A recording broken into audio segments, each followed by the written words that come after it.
નમસ્કાર ગુજરાત। છેલ્લા 24 કલાકમાં ગુજરાતમાં અનેક તાલુકામાં જોવા મળી મેઘલહેર। સૌથી વધુ 4 ઇંચ ખાબક્યું। જી હા મિત્રો, ચોમાસું મુંબઈ સુધી પહોંચી ચૂક્યું છે, પરંતુ તેની અસર દક્ષિણ ગુજરાતમાં દેખાવા મળી ગઈ છે। સુરત, તાપી, વલસાડ અને જિલ્લાઓમાં વરસાદી માહોલ જામ્યો છે, તો દાહોદમાં પ્રથમ વરસાદમાં જ તંત્રની પોલ ખુલ્લી થઈ ગઈ હતી। 24 કલાકમાં કેટલો વરસાદ, ચાલો જાણીએ। છેલ્લા 24 કલાકમાં તાપીમાં ડોલવણમાં સૌથી વધુ 4 ઇંચ વરસાદ ખાબક્યો છે। તાપીના વાલોદ તાલુકામાં 3 ઇંચથી વધુ વરસાદ પડ્યો છે। આગળ બીજા સમાચારની વાત કરીએ તો તિલકવાડા અને નેત્રગ અને વ્યારામાં 1.5 ઇંચ વરસાદ નોંધાયો હતો। વલસાડના કપરાડાના 2 ઇંચ તો ધરમપુરમાં 3 ઇંચ વરસાદ નોંધાયો હતો। નાંદોદ, ખેરગામ અને જાંબુઘોડામાં 1 ઇંચ વરસાદ ખાબક્યો હતો। અમરેલીના બાબરા તાલુકામાં 3 ઇંચ, જ્યારે લાઠીમાં 1.25 ઇંચ વરસાદ વરસ્યો હતો। ક્વાંટ, વાસંદા અને ઉમરપાડામાં 1.25 ઇંચ વરસાદ પડ્યો હતો। તો બીજી વાત કરીએ તો સુરતના માંડવી અને માંગરોળ પંથકમાં પણ વરસાદી માહોલ જોવા મળ્યો હતો। પંથકમાં વાટ અને લવેટ અને પાનેશ્વર વિસ્તારમાં વરસાદી માહોલ સર્જાયો હતો। વરસાદી માહોલ સર્જાતા વાતાવરણમાં ઠંડક પ્રસરી હતી, જેને લઈને લોકોને ગરમીથી આંશિક રાહત મળી હતી। કાપણી કરાયેલા અને તૈયાર પાક હજી ખેતરમાં જ હોવાથી ખેડૂતોની ચિંતા વ્યાપી હતી। આગળ બીજા સમાચારની વાત કરીએ તો અરવલ્લી, સાબરકાંઠા જિલ્લાના અનેક વિસ્તારોમાં રાત્રિના સુમારે વીજળીના કડાકા ભડાકા સાથે ધોધમાર વરસાદ ખાબક્યો હતો। હવામાન વિભાગની આગાહી મુજબ વરસાદ વરસતા લોકોમાં આનંદ છવાયો હતો। ભારે પવન સાથે મેઘરાજાની ધમાકેદાર એન્ટ્રીથી શહેર અને ગ્રામ્ય વિસ્તારોમાં લાગેલા હોલ્ડિંગ હવામાં ફંગોળાયા હતા।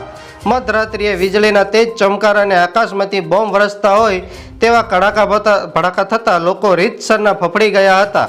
ભારે પવનના પગલે વીજ પ્રવાહ ખોરવાતા પ્રજાને અસહ્ય ઉકળાટથી તોબા પોકારી ગયા હતા।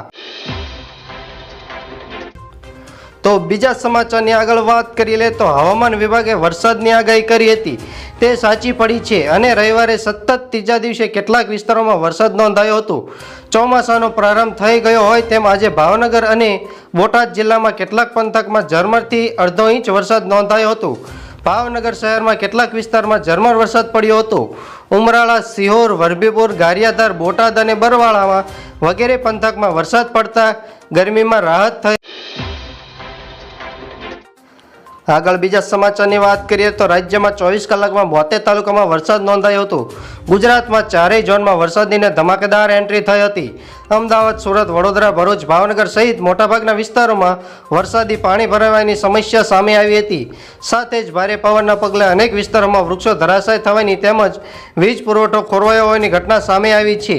ત્યારે ભરૂચમાં વૃક્ષ નીચે દટાઈ જતા એક મહિલા સહિત 3ના મોત નીપજ્યા છે, જ્યારે વડોદરામાં વીજળી પડતા એક વ્યક્તિનું મોત નીપજ્યું છે।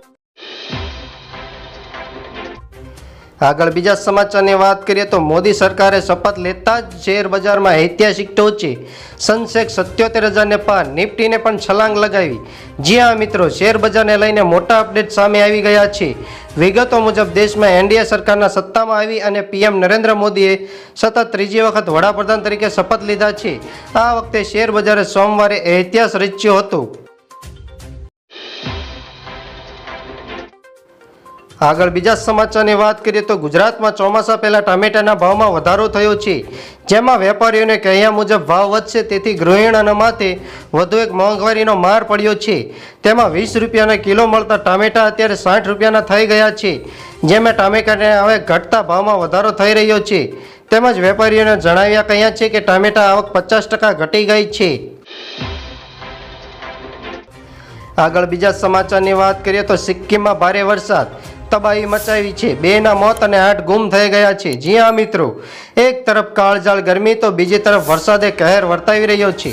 સિક્કિમમાં તો ભારે વરસાદની તબાહી મચી ગઈ છે। રાજ્યમાં સતત વરસાદ થતાં ભૂસ્તર થવાથી જનજીવન પ્રભાવિત થયું છે। અચાનક આવેલા પૂરને કારણે 2 લોકોના મોત થયા છે અને અનેક લોકોની શોધખોળ ચાલી રહી છે।